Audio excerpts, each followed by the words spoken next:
The Storybook of Legends by Shannon Hale. A very short prologue. The great hall of Ever After High smelled like floor wax and old stone mixed with the tangy musk of magic. The fire in the hearth burned blue.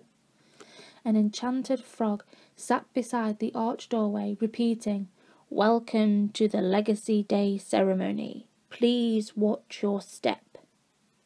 The second-year students passed the frog, some tripping on the step, and walked solemnly outside. On the castle terrace, the audience waited in gilded chairs. Beyond a stream-carved ravine, the enchanted forest twinkled with the bright trails of fairies. But the students hadn't gathered on the terrace for the view. All eyes were on Headmaster Grim, standing on the podium. He smoothed down his grey turning white hair and smiled at the audience. He held up the Storybook of Legends so all could see. Magic sparkled off its gold embossed cover like glitter in a whirlwind. "Today is the most important day at Ever After High indeed. The most important day in all of Land of Ever After." The audience cheered. "This year, Legacy Day, is your day," the headmaster said to the second-year students who were lined up before the stairs to the podium. They were dressed in their formal Legacy Day outfits, beautiful ball gowns, regal print suits, mermaid dresses dripping salty puddles. "Today, you take the first step in claiming your glorious fairy tale legacies. Once you sign the Storybook of Legends, you are magically bound to your parents' story. You will relive it. In this way, your story, your legacy, and your very life will be preserved." The headmaster placed the book carefully on the podium and stepped back. The first student to climb the stairs rode on the back of a mouse all the way up the side of the podium. The tiny boy leapt off the mouse and declared his destiny as the next Tom Thumb. His signature in the book was a blot the size of an ant. The daughter of a fairy godmother pushed her glasses up her nose and signed her promise to become the next Cinderella's helper. A future witch wore her mother's black dress and pointy hat, but lavender flip-flops peeked from beneath the ragged hem.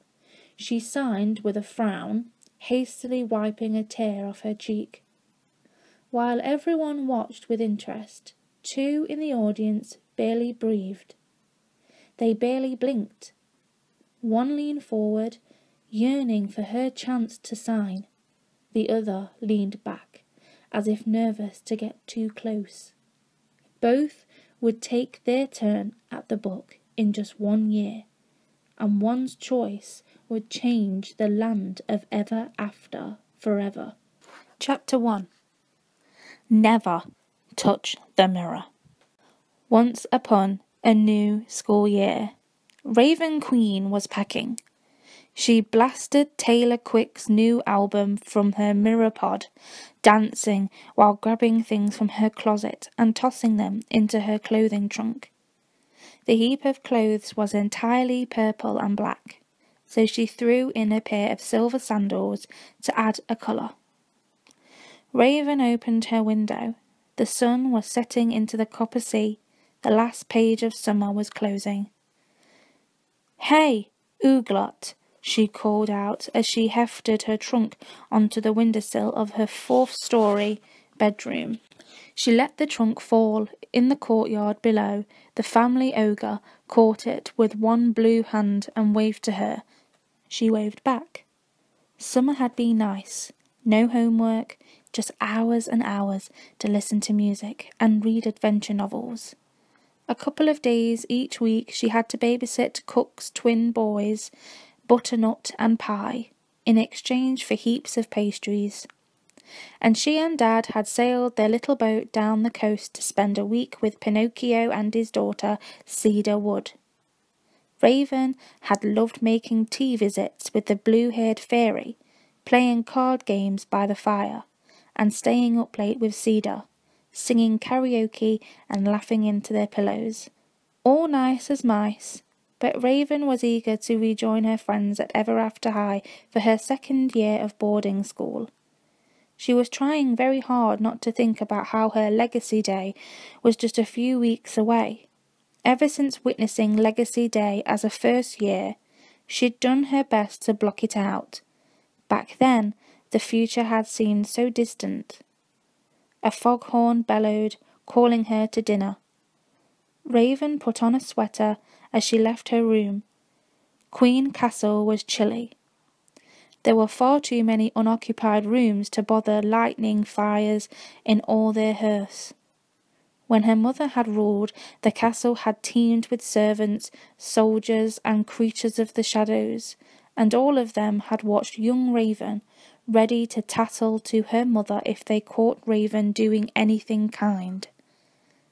"Raven," her mother would say, "Yop the goblin heard you apologise to a rat for stepping on its tail.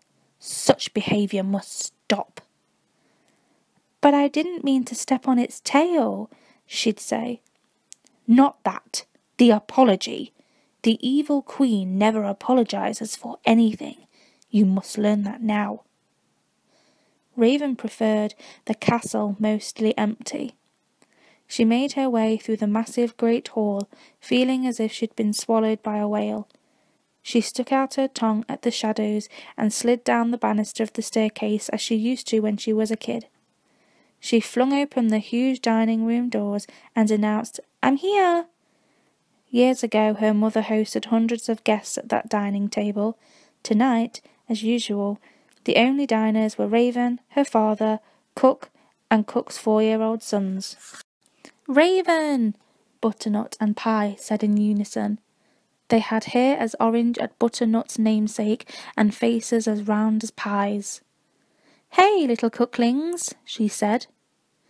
"I made this for you," said Pie, pushing a piece of paper across the table. Raven held up a finger painting of herself, done all in black and purple. "Wicked cool, thank you," she said. Raven's father, the Good King, kissed her forehead when she sat beside him. His trimmed beard was becoming to grey, and the top of his head was totally bald, as if his hair had made room for the golden crown he rarely bothered to wear. His eyes were bright blue and brightened even more when he smiled, which was often. "All packed?" he asked. "Don't forget a warm coat, and rain boots, and an enchanted umbrella." "Got it," said Raven. "And don't you stay cooped up in here all day without me. Cook, make sure he gets outside. Go sailing and fishing." "Of course. Now dinner. I made roast duck," Cook said hopefully, lifting the platter. "I'll just have a Princess Pea butter sandwich, please," Raven said, while playing peekaboo behind her napkin with Butternut. Cook rolled her eyes, but handed Raven her usual sandwich. "Thank you," Raven said, and then winced automatically. But her mother wasn't there to scold her for being so nice. Her father must have noticed her wince because he put a comforting hand on her shoulder and smiled. "My meat is cold," said Butternut. "I can warm it up for you," Raven said, wriggling her fingers as if preparing to cast a spell. "No," both Cook and the King said at once, lunging to their feet. And Raven laughed. "Oh my, you had me for a moment." The King pressed his hand to his heart and sat back down. A couple of years before, Raven had tried to reheat her father's meal and ended up setting the entire table on fire. She wouldn't make that mistake again. Dark magic plus good intentions equals catastrophe. After the plum pudding, the Good King said, "Cook, thank you so much for a perfect dinner." "Raven, would you—" He inclined his head toward the door. Raven's stomach turned cold, but she followed him out. Once they were all alone in the hall, he whispered, "It's time, Raven. If you'd rather not, no. I'll go and talk to her." "I'll go with you," he said. Raven shook her head. She was 15 now. She was old enough to face her mother alone. Raven straightened her shoulders and began the long walk to the Queen's wing in the other side of the castle for the first time in a year. Colours dimmed, dark wood walls, scarlet and black carpets, portrait paintings looked down. Her mother smiling, her mother not smiling. Her mother's profile, a close-up of her mother's nose. In one, her mother was winking. In all of them, she was beautiful. Monstrous statues seemed to watch Raven as she passed. Drapes rustled where there was no draught. Raven's forehead prickled with cold sweat. 2 guards in shiny armour stood outside her mother's old bedroom, wielding spiky spears and magic staffs. They nodded to her as she opened the door. "Remember," said one, "never touch the mirror." "I remember," she said. The room was so thick with cobwebs, it seemed as if skeletons had decorated for a party. Raven fought her way through the webs to the far wall and ripped the velvet cloth off the mirror. She saw her own reflection staring back. Long black hair with purple highlights, dark eyebrows, strong nose and chin. It was strange to see her own face. She usually avoided looking at herself in mirrors. Mirror gazing had been her mother's hobby. "Mirror, mirror on the wall," she said, show me my mother." The mirror didn't require a rhyme to work. Rhyming was so last chapter. The mirror sparkled, electricity skating across its silver surface. Slowly her mother appeared. She was wearing a striped jumpsuit. Her dark hair was piled on her head in the shape of a crown. "Raven, is that you? You're so beautiful." The evil queen laughed. "You are going to give that fair-skinned, blood-lipped brat a run for her money."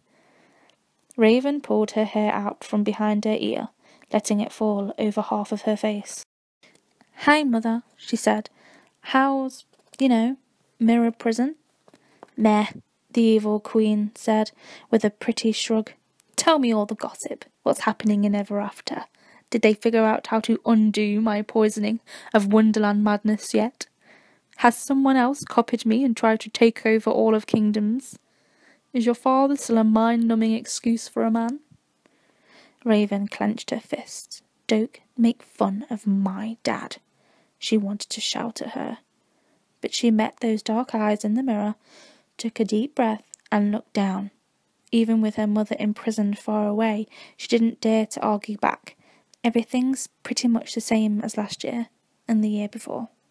"Ha! See what happens when I'm gone? Nothing. I made life interesting. I hope you learn from this, darling. You have to go out there and force life to be what you want it to be, like I did." "Yeah," said Raven. Her mother had certainly made her childhood interesting. In those days, the castle was always crowded with soldiers in spiked armour and creatures that scurried through the shadows and hissed at her. Quality time with Mother had included sitting on her lap while the Queen met with her generals and hatched plots to kill, conquer and rule, or spending hours in the dungeon workshop, coughing on smoke and helping Mother make toxic potions and evil spells. "So are you ready for your legacy year?" asked the Queen. "Ready to sign the Storybook of Legends and bind yourself to following in my footsteps?" Raven shrugged. "You should be eager to become the next evil queen. Why, your legacy is one of power, control and command. Just think, you could have been born to one of those pathetic princesses who have to sit in a tower and wait to be rescued. Or worse, get suckered into eating a poisoned apple." The Queen cackled beautifully. If ever a cackle could bring a tear to your eye, it was the evil Queen's. "I guess What? Don't mumble. Stop slouching and speak up like a queen." "Now, what were you saying?" Raven straightened her spine. "Nothing. Never mind. Don't be so timid, Raven. This is your chance to show those dull good folk just what you're made of." "Okay, I'll try." And as a show of effort, she cracked a small smile. I'm so proud. Oh, I miss you, my beautiful baby girl. Her mother lifted her hand, pressing it against the mirror, as if she were just on the other side of a window. Let me touch you, even if it's only through the glass. Raven's hand lifted, almost of its own accord. Her mother really did love her, in her way. Hope was like a sticky, too sweet syrup she yearned to drink just one more time, but Raven stopped her hand before she touched the mirror. She wasn't the actual mirror prison. That was far away and locked up tight, but her mother was such a powerful sorceress she might be able to take Raven's hand even through a viewing portal. I love you, Mother, said Raven, but I'm not helping you escape. The Queen's eyes narrowed and her hand dropped. If you were as evil as I raised you to be, you wouldn't hesitate. I must say, Raven Queen, I'm disappointed in you. Never mind. I'll watch with interest and see what you accomplish. You have inherited a bottomless capacity for true evil and breathtaking power. Don't waste it. She leaned so close all Raven could see in the mirror were her mother's deep purple eyes. Give 'em hex, Raven. Raven swallowed. All she wanted was to run away.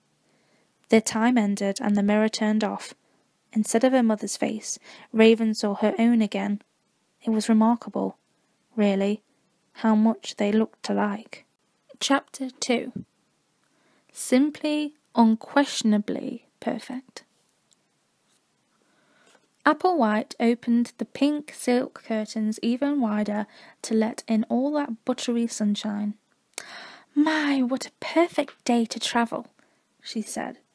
Her bedroom was bustling with servants in matching white uniforms, dwarfs running errands, and friendly woodland creatures. A robin hovered before Apple, a red slipper in its beak.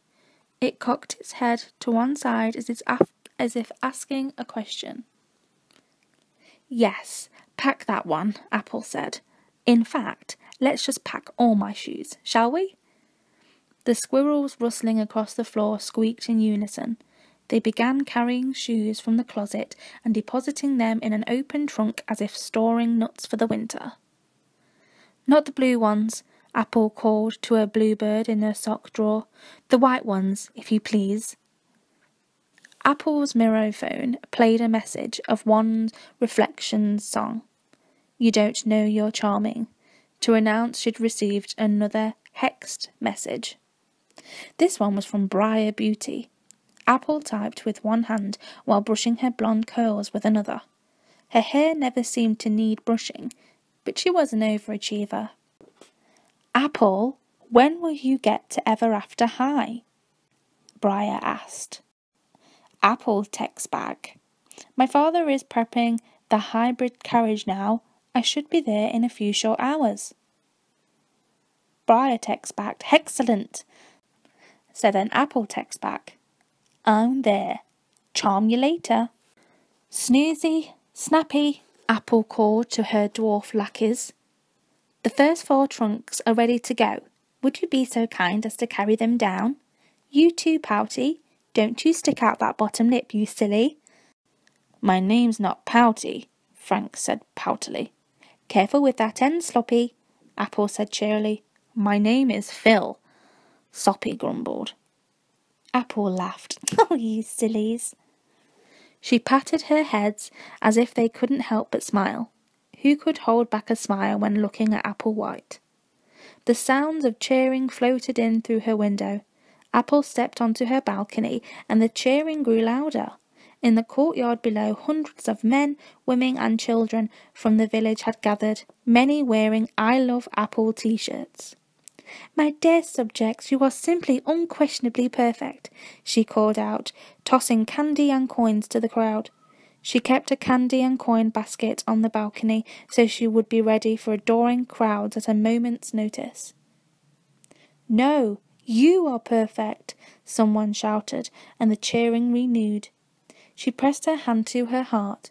The whole world was so perfectly splendid she could just burst. Above Apple, some birds carried a long pink ribbon in their beaks. A message was stitched across the satin ribbon, and it said, We love you, Apple. Embrace your destiny. Destiny. She was beginning her legacy year, the first step in her journey to achieve her own happily ever after. Apple could hardly wait. Apple strode down to the courtyard where her parents waited, like a portrait of the ideal king and queen. Her mother's black hair was curled under her golden crown. Her skin was still white as snow, her lips red as blood. She was as beautiful now as she had been when the magic mirror had named her the fairest one of all. Apple's father stood beside his wife, one hand on his sword hilt, always ready to do battle. Though, of course, he'd never actually done any battle. His claim to fame had been falling in love with a comatose girl inside a glass coffin. But he looked so regal with a sword. "This is a royally important year," said her mother as she helped Apple into the hybrid carriage.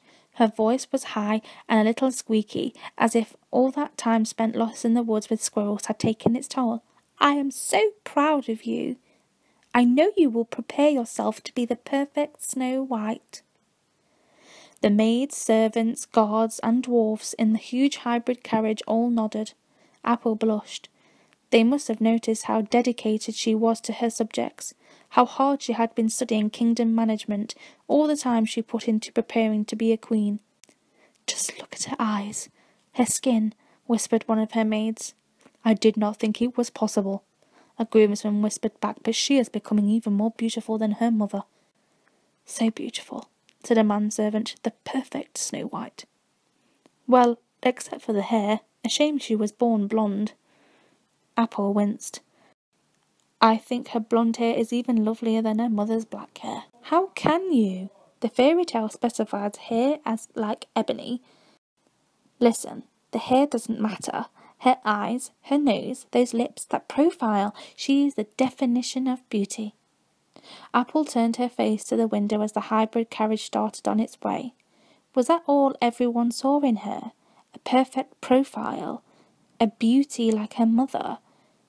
Surely being Snow White meant more than just looking pretty and having black hair. Legacy year would be her year, the beginning to her story.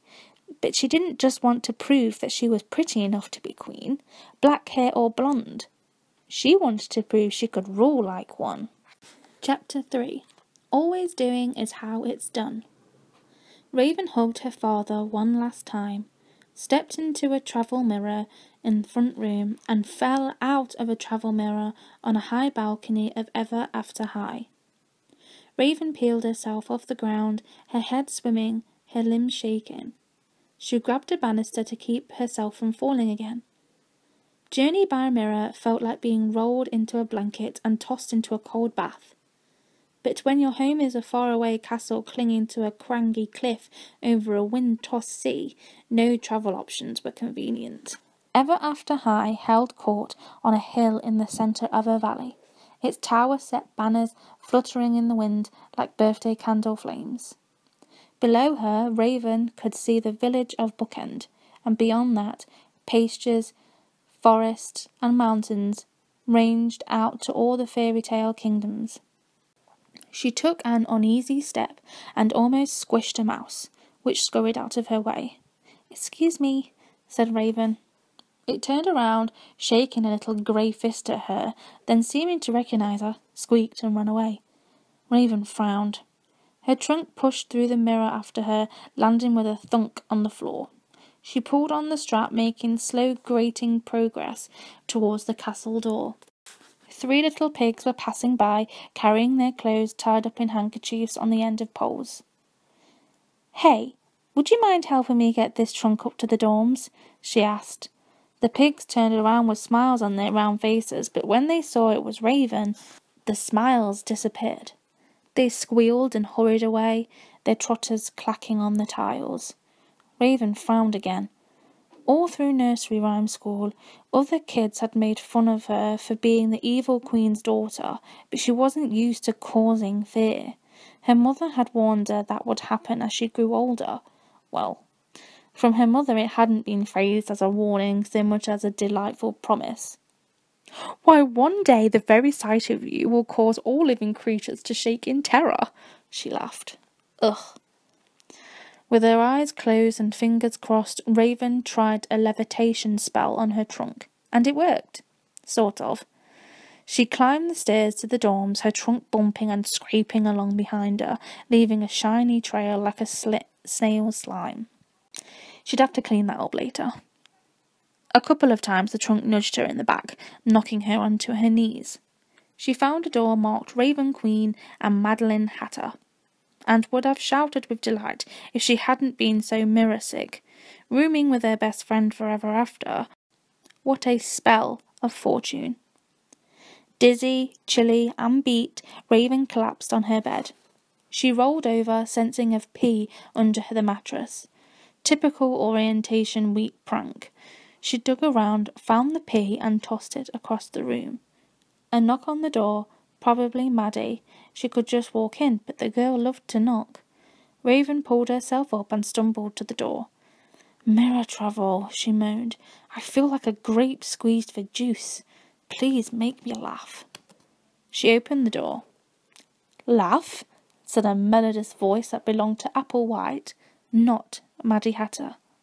"I need to work on my humour studies. A queen should be skilled in all subjects." "Oh, hey, Apple," she said. "Sorry, I thought you were Maddie." Apple smiled kindly, her round cheeks pressing with dimples. She was wearing a white top with a flouncy red skirt that celebrated her curvy figure and high-heeled sandals with apple buckles. The pale princess's presence made Raven aware of her own slouching shoulders and scuffed boots, and the way her hairs refused to lie in the same direction. She tried to stand up straight, but by comparison felt too tall. "Stop comparing yourself to her," Raven scolded herself. "That's probably what turned Mother evil in the first place." "Hello, Raven. As president of the Royal Student Council, I am personally welcome every student back to Ever After High." "Okay, thank you," said Raven. Apple stood there as if waiting to be invited in. Raven hesitated. Though they'd never been close, Apple had always been kind to Raven, even back in nursery rhyme school. Really, Apple was kind to everyone, but hanging out with the girl Raven was destined to poison was a bit awkward. "So, legacy year, huh?" Raven said. Best conversation starter. Raven sighed to herself. "Yes, it should be memorable," said Apple. Raven still had her purse over her shoulder. "Oh, hey, are you hungry? Cook always packs me enough travel snacks for a quest through the dark forest." Raven pulled out granola bars, an entire wheel of wax-coated cheese, bread still hot. "Oh, are you going to eat that golden delicious?" Apple asked. "No, it's yours." Raven held out the yellow fruit. Apple raised one eyebrow. "Jumping ahead in our story a bit, aren't we?" Raven pulled back the apple, sputtering. "Whoa, it's not, it's not." Apple grinned and they both laughed. Raven tossed her the apple. "It's not poisoned, I swear." "Sure, that's what they all say." Apple rubbed her namesake fruit on her red quilted skirt and bit in, her eyes closing as she crunched. Juice dripped down her perfect chin. "So good," she smiled at Raven, chewing thoughtfully. "I'm not afraid, you know, of what you'll do. What we'll do." "I know," Raven said, "but I am," she thought. "I'm terrified." "Apple!" Briar Beauty rushed down the hall and gave Apple a bouncing hug. Despite already being one of the tallest girls in her class, Briar always wore super high heels. Today she wore half-high boots, a hot pink mini dress, chunky jewellery made of rough-cut stones, as well as her ever-present crown glass sunglasses that worked as a crown and held back her long brown hair. Next to Briar's elegant brown skin, Apple seemed even paler. "You look mesmerising," Briar said to Apple. "I love those clever little bows on your sleeves. Summer was so long, wasn't it? But now you're here and we're going to have a ball. Literally. After the headmaster's orientation stuff in the crematorium, we should totally hit the village mall and shop by my book-to-school party." "Oh, hi, Raven." "Hi, Briar," said Raven. With another squee, Briar pulled Apple away. Raven shut the door and lay back down on her bed. There was a crack and a puff of dust, and Madeline Hatter came tumbling straight through the wall. She landed with her splayed legs on Raven's bed. "Maddie, what? How did you do that?" "Well, it started as a somersault toward the wall, and I guess I went right through. Though I'm not sure I could do that again. But I wish I could, because doors can be so boring, can't they? But boring through the wall was just so much." Maddie brushed off her striped dress and her mint green and lavender hair. Puffs of stone wall dust billowed around her. Raven nodded. "I have some serious magic envy. My dark sorcery is..." Ugh, she shuddered. "But your Wonderland madness is... Wonderlandiful? Everyone should be mad, mad, mad." Raven laughed. "Maddie, you did it. You made me laugh. Thank you." "I don't know what I did," Maddie said, "but I suppose that's what comes from always doing, which I am always doing. Because when one is always doing, one can't help having done, can one?" Raven helped Maddie bring in her things from the hall, using the door this time. Her things consisted of a snake's charmer's basket full of clothes, 16 hat boxes, and a tea table already set with cloth teacups, scones, and jam, and a steaming hot rose hip tea. Maddie poured Raven a cup and asked, "So, how was your day?" Raven blew out air from her lips. "Mirror travel?" Maddie asked, puffing her cheeks as if pretending to be sick to her stomach. Raven nodded. "And a mouse and some pigs were afraid of me. How extremely silly of them." "I thought so too." "No gloomy glooms. Let's see. What would cheer you up?" Maddie scrunched her nose thoughtfully. "I know. Let's play, if I didn't."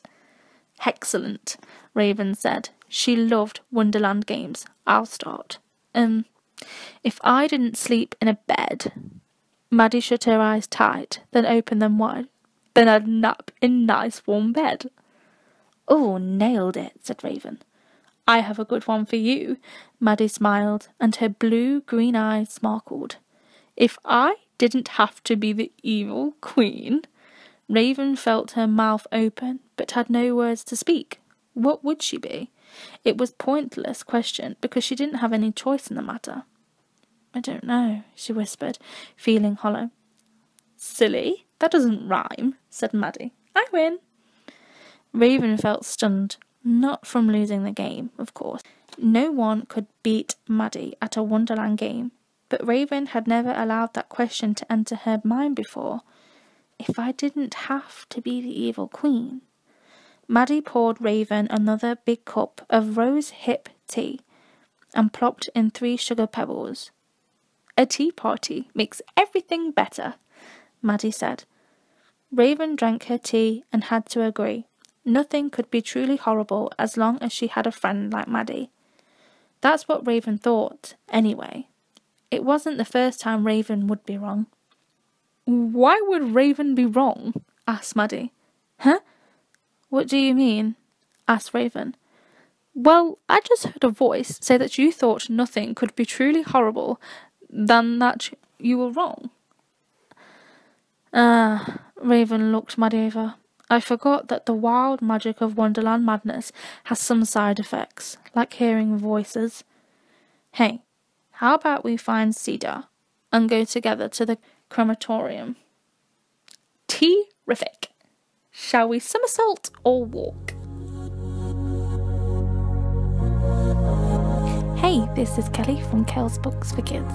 If you like this video, give it a thumbs up and I will read the rest of the book in a later video. Bye! Rebel cause with a royal heart. Rewrite, ignite, restart. Cause it's your life. It's your time.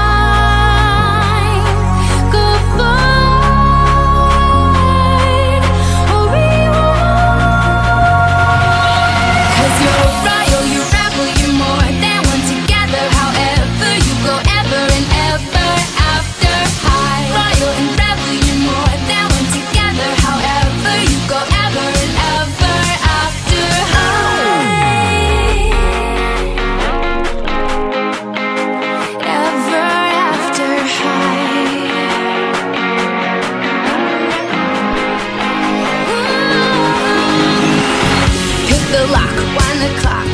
day.